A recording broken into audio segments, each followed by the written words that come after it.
Hello friends. കഴിഞ്ഞ ദിവസം ഒരു ഫംഗ്ഷന് പോയപ്പോൾ കുറച്ച് ആളുകൾ കൂടിയിരുന്ന് സംസാരിക്കുന്ന കൂട്ടത്തിൽ ഒരു അപ്പച്ചൻ പറയുകയുണ്ടായി, എൻ്റെ ഭാര്യയ്ക്ക് ഭ്രാന്തിളകിയേക്കുവാണെന്ന് തോന്നുന്നു. കുറച്ച് നാളായി അവളുടെ മട്ടും ഭാവത്തിലൊക്കെ എന്തൊക്കെയോ മാറ്റങ്ങളുണ്ട്. അവൾ എനിക്ക് തലയ്ക്ക് സൗര്യം തരുന്നില്ല. രാത്രി അവൾക്ക് ഉറക്കമില്ല. അവൾ കണ്ടിന്യൂസ് സംസാരമാണ്. ഇത് എവിടെ കൊണ്ട് കാണിക്കാനാണ്? ഏത് ഡോക്ടറെ കാണിക്കാനാണ്? ഇത് ആരെ കാണിച്ചാലും മാറുക? ഇതിനൊന്നും ഒരു മരുന്നില്ലെന്നേ. ഇതൊന്നും ആരെയും കാണിച്ചിട്ട് കാര്യമില്ല. ഇതൊന്നും മാറ്റാനും പറ്റത്തില്ല. എന്തോ ശാപം കൊണ്ടാ. അവളുടെ കുടുംബത്തിലല്ലെങ്കിലും എല്ലാവർക്കും ഇങ്ങനെയാ. ഇതൊക്കെ എന്തോ ശാപം കിട്ടിയതാണ്. ഇത്തരത്തിലുള്ള കാര്യങ്ങളാണ് അവർ പറയുന്നതും ചുറ്റുമുള്ളവർ അത് കേട്ട് രസിക്കുന്നതും. അതിനേക്കാളെല്ലാം ഉപരി ഇതൊന്നും മാറത്തില്ലെന്നേ. ഇതൊക്കെ എന്തോ ശാപം കൊണ്ടാ. അതല്ലെങ്കിൽ വല്ല ബാധ കയറിയതായിരിക്കും. ഇതിനി എവിടെ കൊണ്ടാ കാണിക്കുക? അച്ഛനെ കാണിച്ച് തലയെ തുടിപ്പിച്ചാലോ അല്ലെങ്കിൽ ഏതെങ്കിലും മന്ത്രവാദികളുടെ അടുത്ത് കൊണ്ടുപോയാലോ? ഇത്തരത്തിലുള്ള കാര്യങ്ങൾ സംസാരിക്കുന്ന ഇവരോട് എന്താണ് പറയേണ്ടതെന്ന് പോലും എനിക്ക് മനസ്സിലാവുന്നില്ല. കാരണം നമ്മുടെ വേൾഡ് ഹെൽത്ത് ഓർഗനൈസേഷൻ മെന്റൽ ഹെൽത്തിന് അത്രയും ഇമ്പോർട്ടൻസ് കൊടുത്തുകൊണ്ടിരിക്കുന്ന ഒരു കാലഘട്ടമാണിത്.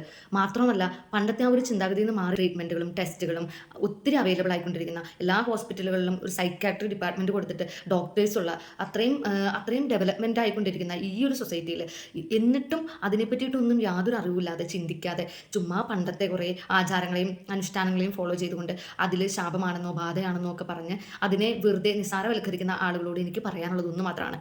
ദയവ് ചെയ്ത് ഇത്തരത്തിലുള്ള സിറ്റുവേഷനിലൂടെ കടന്നു പോകുന്നവരെ കാണുമ്പോൾ അവരെ കളിയാക്കാതെ പുച്ഛിക്കാതെ അവർക്ക് വേണ്ട പ്രോപ്പർ ട്രീറ്റ്മെൻറ്റ് എടുക്കാൻ വേണ്ടിയിട്ട്, അല്ലെങ്കിൽ ഒരു കൗൺസിലറെയോ ഒരു സൈക്കോളജിസ്റ്റിനെയോ കൺസൾട്ട് ചെയ്യാൻ വേണ്ടിയിട്ട് അത്തരത്തിലുള്ളൊരു കാര്യങ്ങളിലോട്ട് നിങ്ങൾ മൂവ് ചെയ്യുക.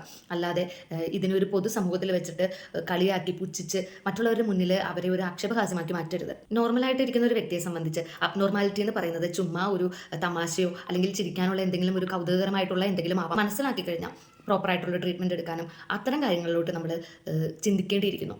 ഇനി അത്തരത്തിലുള്ള ഒരു അറിവില്ലാത്തവരെ സംബന്ധിച്ച് അത്തരം സജഷൻസ് അവരോട് പറഞ്ഞില്ലെങ്കിലും മറ്റുള്ളവരുടെ മുന്നിൽ വെച്ച് അവരെ കളിയാക്കാനോ പുച്ഛിക്കാനോ തയ്യാറാകാതിരിക്കുക. കാരണം അത് കേൾക്കുന്നവരെ സംബന്ധിച്ച്, അവരുടെ ഫാമിലിയെ സംബന്ധിച്ച്, അവരെ സംബന്ധിച്ച് അത് ഒത്തിരി വിഷമം ഉണ്ടാക്കുന്ന ഒരു കാര്യമാണ്.